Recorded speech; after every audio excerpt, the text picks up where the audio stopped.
채널 시청자 여러분 반갑습니다. 암호화폐 시장이 한때의 유행을 넘어 제도권에 본격적으로 진입하고 있습니다. 그 중심에 리플, 즉 XRP가 다시 떠오르고 있는데요. 과연 XRP는 왜 지금 다시 주목받고 있는 걸까요? 오늘 영상에서는 XRP를 둘러싼 최근의 흐름, 상장 기업의 움직임, 국가 부채 해결 시나리오, 그리고 ETF 가능성까지 자세히 짚어보도록 하겠습니다. 암호화폐 분석 기관 메사리는 최근 나스닥에 상장된 3개 기업이 전략적 준비 자산으로 XRP를 채택했다고 밝혔습니다. 이는 단순한 투자가 아니라 재무 구조에 XRP를 포함시키는 장기 전략이라는 점에서 눈여겨볼 필요가 있습니다. 기업들은 법정 화폐나 채권처럼 가치 저장 수단으로 XRP를 보유하려는 움직임을 보이고 있습니다. 이는 단기적인 가격 변동성을 넘어서 XRP가 하나의 디지털 외환 준비금 역할을 할 가능성을 보여주는 신호입니다. 특히 이런 움직임이 나스닥 상장사들에서 시작됐다는 점은 상징성이 큽니다.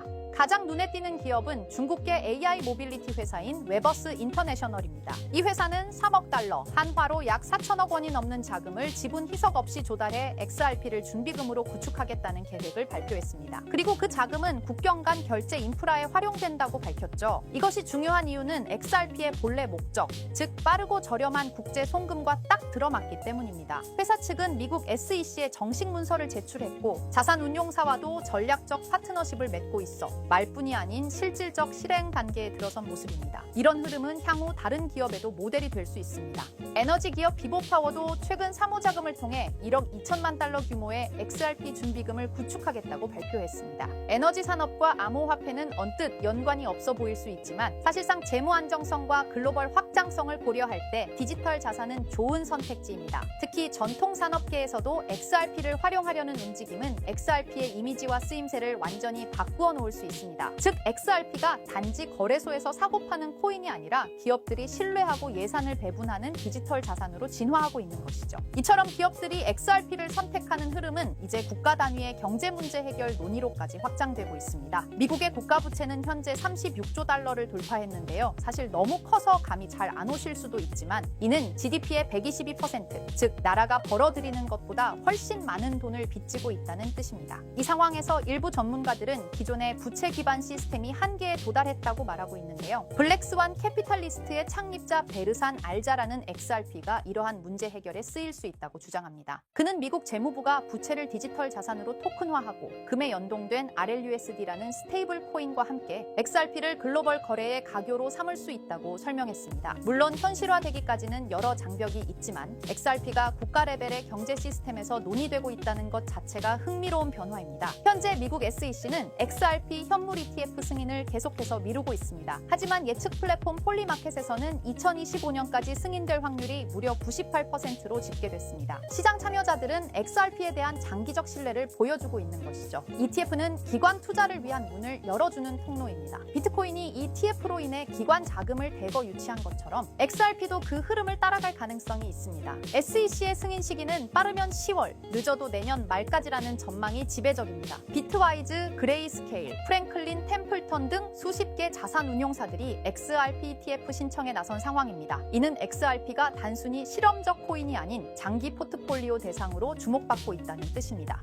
XRP는 최근 선물 상품도 출시되었기 때문에 SEC의 ETF 승인 요건 중 하나인 규제된 선물 시장 존재 조건도 만족하고 있습니다. 다시 말해 기관이 들어올 수 있는 준비는 이미 마쳐진 셈이고 남은 건 제도적 문턱을 넘는 일입니다. 그렇다면 왜 XRP일까요? 기술적으로 보면 XRP는 속도와 수수료 그리고 에너지 효율성에서 경쟁 코인보다 우월한 성능을 자랑합니다. 트랜잭션 처리 속도는 몇 초 이내며 수수료는 거의 무시할 수준입니다. 또한 XRP는 작업 증명이 아닌 합의 알고리즘을 사용하기 때문에 전력 소모가 매우 적습니다. 이런 특성은 ESG에 민감한 글로벌 기업들이 선호할 만한 요건을 갖추고 있습니다. 즉 기술적으로도 제도권에 들어갈 준비가 된 몇 안 되는 알트코인 중 하나라는 것이죠. 이처럼 XRP는 기업, 기관, 심지어 국가적 레벨에서까지 점차 신뢰를 얻고 있습니다. 상장사들이 XRP를 준비금으로 삼고 국가 부채 시스템에 대한 대안으로 거론되며 ETF 승인 기대감도 높아지고 있습니다. 그리고 그 기반에는 빠르고 효율적인 기술력이 자리 잡고 있죠. 물론 투자는 언제나 신중해야 하지만 지금이야말로 XRP의 향방을 다시금 주의 깊게 살펴볼 때라는 거죠. 자, 그렇다면 결국 리플이 궁극적으로 추구하고 있는 게 뭘까요? 바로 실물자산 토큰화, RWA입니다. RWA는 리얼 월드 에셋의 약자로 현실 세계의 자산을 블록체인상에서 디지털화하는 걸 말합니다. 예를 들어 부동산, 국채, 회사채, 주식, 금 같은 자산을 블록체인에서 토큰의 형태로 거래할 수 있게 만드는 기술이에요. 이건 단순히 디지털화가 아니라 유동성과 접근성, 거래 속도를 혁신적으로 개선하는 방식입니다. 리플은 이런 변화가 향후 금융의 중심이 될 거라 보고 자사의 기술 기반인 XRP 레저를 통해 이 RWA 시장에서 핵심 인프라 역할을 하겠다는 전략을 세우고 있습니다. 실제로 리플의 개발 조직 리플엑스는 최근 RWA의 블록체인 전환이 가속화되고 있다며 XRP 레저가 기관용 플랫폼으로 자리 잡고 있다고 공식 채널을 통해 발표했습니다. 그리고 그 연장선상에서 리플은 스테이블 코인 RLUSD를 내놓았죠. 단순한 스테이블 코인이 아니라 RWA 시대를 위한 결제 인프라로서 설계된 것입니다. 그렇다면 이 RWA 시장은 앞으로 얼마나 커질까요? 많은 글로벌 금융기관과 컨설팅 회사들이 RWA 시장이 2030년까지 최소 10조 달러 이상에 이를 것으로 전망하고 있어요. 특히 가트너, 보스턴 컨설팅 그룹 등은 이 시장이 향후 블록체인 산업 내에서 가장 큰 성장 동력이 될 것이라고 평가했습니다. 단순히 토큰을 발행하는 수준을 넘어 실제로 글로벌 자산의 흐름을 블록체인 위에서 운용하는 시스템으로 변하고 있다는 거죠. 전통 금융기관들도 참여하고 있고 RWA 전문 스타트업에 벤처 캐피털 자금이 몰리는 추세입니다. 왜냐하면 이 구조는 기존 금융을 대체하는 게 아니라 보완하고 효율화할 수 있기 때문이에요. 그래서 리플을 포함한 여러 기업들이 지금 이 시장에 선점하려고 하는 겁니다. 지금 시작되는 이 흐름이 향후 10년간 블록체인과 금융을 통합하는 핵심 축이 될 가능성이 높습니다. RWA가 이렇게 시장에서 주목받고 있는 이유는 생각보다 명확합니다. 첫째, 기존 금융 시스템이 너무 느리고 복잡해요. 부동산을 사고 팔거나 국채를 거래하거나 펀드를 운용하려면 수많은 중간 단계가 필요하죠. 그런데 RWA는 이런 과정들을 스마트 계약으로 간소화할 수 있습니다. 둘째, 투자자 입장에선 24시간 거래, 글로벌 접근성, 수수료 절감 같은 실질적인 이점을 체감할 수 있죠. 셋째, 금융 자산을 조각내어 토큰화할 수 있기 때문에 기존에는 투자하지 못했던 고가 자산에도 소액으로 투자할 수 있는 길이 열립니다. 이 모든 게 자산의 민주화라고도 불리고 있어요. 그래서 지금 이 흐름은 단순한 디지털 전환이 아니라 금융 시스템 자체의 구조 개혁이라는 평가를 받고 있는 겁니다. 자, 이런 RWA 흐름을 정부와 제도권은 어떻게 보고 있을까요? 의외일 수 있지만 긍정적인 반응과 제도화 움직임이 꽤 활발합니다. 미국 SEC와 통화감독청 OCC는 RWA 자산의 회계 기준과 법적 정의를 정립 중이고 일부 국채는 이미 디지털 자산 형태로 유통되기 시작했어요. 싱가포르와 홍콩, 영국은 RWA 관련 샌드박스 프로그램을 통해 실험적 거래 환경을 지원하고 있고요. 특히 중요한 건 중앙은행들조차 이 시장을 탐색 중이라는 점입니다. CBDC와 RWA를 연계하는 테스트가 실제로 진행되고 있어요. 이는 곧 블록체인 기술이 법정 화폐, 정부 자산, 공공채권까지 연결되는 구조로 진화하고 있다는 걸 뜻합니다. RWA는 단순히 민간의 시도에 그치지 않고 국가와 제도권이 인정하는 기술 인프라로 성장 중입니다. 이론만이 아니라 실제로 미국 국채가 블록체인에 올라간 사례도 있습니다. 바로 리플의 XRP 레저를 통해 진행된 건데요. 미국 재무부가 발행한 국채를 실물 자산으로 삼아 이를 토큰화한 구조가 구현된 겁니다. 이걸 통해 기관 투자자들은 XRP 레저 위에서 미국 국채를 보유, 거래, 유통할 수 있게 되었어요.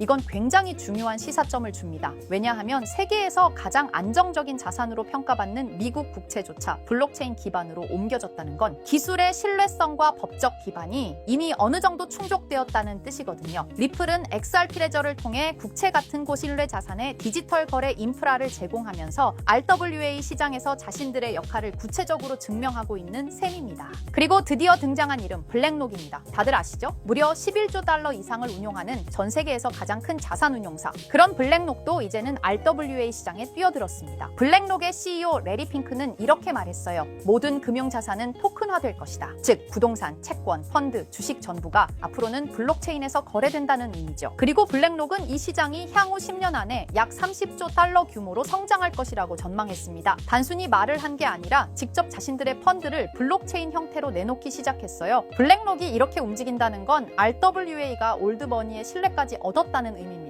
블랙록은 실체 있는 첫 RWA 펀드로 비드를 선보였습니다. 이 펀드는 미국 국채 같은 실물 자산을 기반으로 하면서 이더리움 블록체인 위에서 운영되도록 설계됐어요. 스마트 계약을 활용해서 매일 이자가 자동으로 분배되고 투자자는 자신의 자산 상태를 실시간으로 확인할 수 있습니다. 말 그대로 기존 전통 금융과 블록체인의 장점을 섞은 하이브리드형 펀드입니다. 비들은 특히 기관 투자자들 사이에서 디지털 자산 신뢰도를 올리는 사례로 꼽히고 있어요. 이 펀드를 통해 블랙록은 단순한 실험을 넘어 RWA의 실전 적용 가능성과 수익성을 동시에 입증하고 있는 셈입니다. 놀라운 건 비들의 현재 규모입니다. 출시된 지 1년 2개월밖에 안 됐는데 운용 자산이 벌써 10억 달러를 돌파했어요. 이는 단순히 블랙록의 브랜드 파워 때문만은 아닙니다. 투자자들이 RWA 구조에 실질적 신뢰를 보내고 있다는 증거이기도 하죠. 특히 일일 이자 지급, 실시간 조회 가능, 안정적인 국채 기반 등 전통 금융의 신뢰성과 블록체인의 유연함을 모두 갖춘 게 크게 작용했습니다. 앞으로 비들처럼 토큰화된 펀드가 더 많이 등장할 가능성이 크고, 이로 인해 RWA 시장은 기관 자금 중심으로 급속히 팽창할 수 있습니다. 지금 우리는 단순한 테스트가 아니라 거대한 판이 바뀌는 현장을 보고 있는 겁니다. 하지만 이렇게 말씀드려도 이런 반응을 보이실 겁니다. 그래, RWA가 유망한 건 알겠어. 그런데 RWA 테마의 어떤 종목을 봐야 하는데? 당연한 반응이에요. 이미 RWA 섹터 안에는 수많은 프로젝트와 토큰이 있고 기술력, 파트너십, 실제 운용 자산 규모 등 종목별로 차이가 꽤 크거든요. 단순히 이름만 들어봤다고 투자할 순 없고 실제로 RWA 생태계에서 실행력 있는 프로젝트를 보는 안목이 필요합니다. 그런데 이런 분석은 쉽지 않죠. 지금 이 순간에도 여러 프로젝트가 제휴 발표를 하거나 블록체인 기반으로 실물 자산을 올리고 있고 그 흐름을 실시간으로 파악하긴 어렵습니다. 그래서 제가 지금까지 영상을 시청해주고 계시는 구독자 여러분을 위해 준비한 게 있습니다. 바로 블랙록이 아직 공개하지 않은 포트폴리오, 그 안에 들어있는 RWA 섹터의 핵심 종목을 공유해 드리려 합니다. 이 종목들은 단순히 가능성이 아니라 실제로 블랙록 및 기관 투자자들의 자금 흐름과 맞물려 있는 프로젝트들입니다. 그런데 제가 이 정보를 어떻게 알게 되었냐고요? 사실 해외에서 활동 중인 펀드 매니저와 개인적인 친분이 있는데요. 그분이 업계에서 꽤 영향력 있는 사람인데 최근 블랙록이 주요 고객을 초대한 비공개 회의에 참석했다고 합니다. 블랙록은 아주 간혹 제한된 고객을 대상으로 향후 투자 전략이나 특정 섹터에 대한 포트폴리오를 비공식적으로 공유하는 자리를 마련합니다. 이번 회의도 그런 자리 중 하나였고 그 안에서 블랙록이 RWA 섹터 관련 포트폴리오 일부를 고객들에게 소개했다고 합니다. 덕분에 저도 이 내용을 간접적으로 들을 수 있었고요. 그 내용을 바탕으로 여러분께 아직 시장에 널리 알려지지 않은 핵심 RWA 종목을 소개해 드릴 수 있게 되었습니다. 자, 바로 이 종목인데요. 블랙록의 포트폴리오에 적혀있던 내용에 따르면 예상 수익률이 무려 1200% 이상이었고요. 이 종목은 유럽계 은행과 실물 자산을 연결하는 토큰화 인프라를 제공하는 프로젝트입니다. 구체적으로는 부동산, 국채, 에너지 크레딧을 블록체인 기반으로 전환하는 기술을 가지고 있어요. 특히 지난해 스위스 정부와 파일럿 테스트 계약을 맺었다는 점에서 기관 신뢰도가 굉장히 높았습니다. 그리고 현재는 미국 내 RWA 법률 규정에 맞춰 토큰 발행 플랫폼을 구축 중이에요. 무엇보다 블랙록이 중장기 포트폴리오의 핵심 비중으로 담았다는 점, 이게 핵심입니다. 제가 해당 종목을 영상에서 바로 공개해드리고 싶지만 이걸 영상에서 공개해버리면 유튜브 가이드라인에 있는 자본시장법을 위반하기 때문에 코인 정보를 부득이하게 가려놓은 점 양해 부탁드립니다. 그래서 종목을 공유받고 싶으신 분들은 지금 화면 상단에 보이는 제 개인 번호 010-2374-4693 이 번호로 정보라고 문자 남겨주세요. 정보라고 문자 남겨주셔야 제가 제 채널 시청자분이신 걸 확인하고 종목을 공유해드리니까요. 꼭 정보라고 문자 남겨주세요. 당연히 종목 드리면서 어떠한 금전 요구도 드리지 않습니다. 여러분은 정보료라 생각하시고 구독과 좋아요만 눌러주셔도 제게 큰 힘이 됩니다. 블랙록은 이 종목의 예상 수익률을 1200% 이상으로 바라봤었는데 그래도 혹시 모르니 큰 욕심은 내지 말고 일상생활에 지장 없을 정도의 소액으로만 담아보자고요. 1000%만 상승해도 100만 원으로 1000만 원을 만들 수 있는 수익이에요. 만족 못하실 수익은 아니잖아요. 저는 항상 여러분들이 안전하게 투자하셔서 높은 수익을 보셨으면 하는 바람입니다. 문자 주신 분들은 앞으로도 제가 유망한 종목이 있으면 바로바로 공유해 드릴 거니까 천천히 꾸준하게 같이 수익 챙겨보자고요. 자, 오늘 제가 준비한 영상은 여기까지입니다. 다음 영상에는 더 알찬 영상으로 찾아뵙겠습니다. 오늘도 시청해 주셔서 정말 감사합니다.